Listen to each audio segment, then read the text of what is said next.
Ito na nga ang itinakdang araw para sa camping namin na talaga naman pinapantasy namin. Pero sa kalagitnaan nga ng biyahe, bigla nga kami nagkaroon ng aberya dahil umusok ang dala naming sasakyan. Sobrang layo din kasi nitong pinuntahan namin. Nataon pa mo na nandito na kami sa kalagitnaan ng bundok. Saan kami hihingi ng tulong? Naksyutan!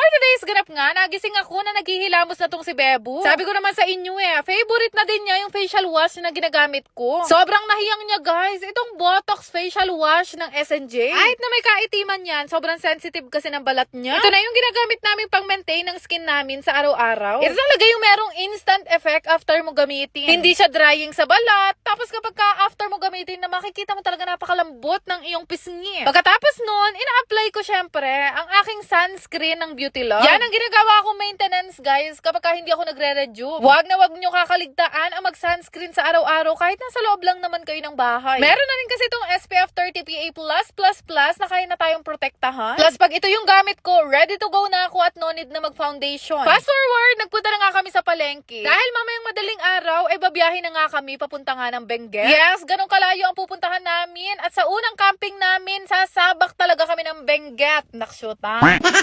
Bago kami magpunta dito sa palengke guys, nakalista na sa amin kung ano yung kakainin namin sa day 1, day 2, day 3 hanggang first month. Yung mga pinagbibili namin ay yung mga ulam na madaling lutuin, kagaya ng adobo. Pero dahil malamig doon, nag-request nga sila na magluto daw kami ng bulalo. Ay, talaga naman ewan ko kung hindi mag-yelo ang bulalo doon.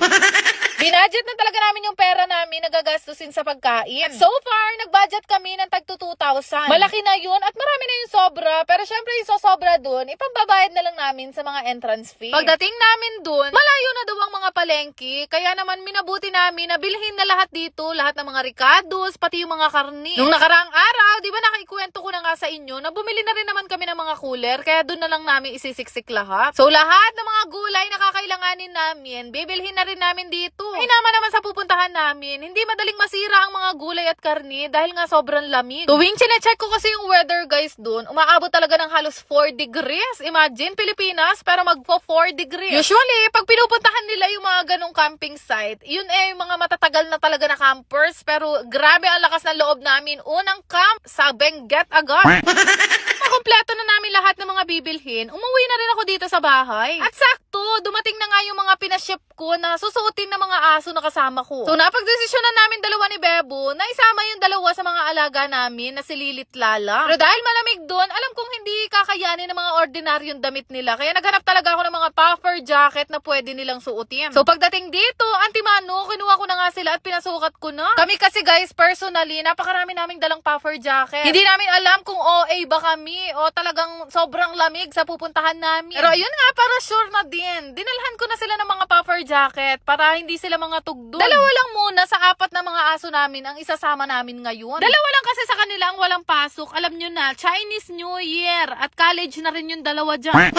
Maya-maya nga, meron akong product na pinagagamit kay Ditchy. Ito nga yung Pimple Care Plus. Actually, hindi lang si Ditchy ang gumagamit niyan, pati si H2 na talaga naman sobrang laki ng pinagbago ng mukha niya. Dahil bata pa nga yung mga kapatid ko, hindi ko talaga sila pinagre-rejuve. Pinagagamit ko sa kanila yung mga mild lang sa balat at talagang pwede sa mga bata. Hindi ito sponsor, pero ito yung mukha ni Ditchy bago niya gamitin yung cream na to. Syempre, dalagay kapatid ko, kaya hinanapan ko siya ng skincare na makakatulong din sa kanya. Napakagaling ng product na to guys. 1 week na niya yan gamit at ina-apply niya talaga yan sa mga pimple niya. Kaya naman, meron na din niyang niacinamide, kaya kung mapapansin nyo, mabilis naglighten yung mga pimple marks ni Ditchy. Nabudol lang din ako ng product na to. Actually, hindi ito masyadong sikat, pero marami na rin gumagamit. Kaya naman nung nakita kong umepekto kay Ditchy, bumili na rin ako ng para sa akin at para kay H2. Ilalagay ko na lang yung tamang link kung saan kami naka-order. Pero fast forward, mga alas 2 na to ng hating gabi. Bago kami umalis, syempre, ang pinaka-importanting gawin namin ay magdasal. Malayo ang lalakbayin namin. Dahil mula Bulacan hanggang Benguet, aabutin lang naman ng 9 hours. At first time magbabiyahe o magdadrive ni Bebo ng ganun katagal. Unang camping namin to na magbabarkada, kaya naman sobrang excited din kami sa mangyayari. Fast forward, habang nandito na nga kami sa taas o nandito na kami sa Benguet. Grabe guys, ramdam na namin ang simoy ng hangin. Malayo na nga kami sa Bulacan dahil sobrang lamig na talaga. Napakaganda ng tanawin at talaga makikita mo yung pamumuhay nila na sobrang simple lang. Yung weather dito guys, para ka nagpunta sa Japan na winter season. Kaya naman habang nandito na kami sa Benguet, binaba ko na nga yung bintana at in-enjoy na namin ang view. Pero kasagsagan ng biyahe namin. Siguro mga 2 oras pa,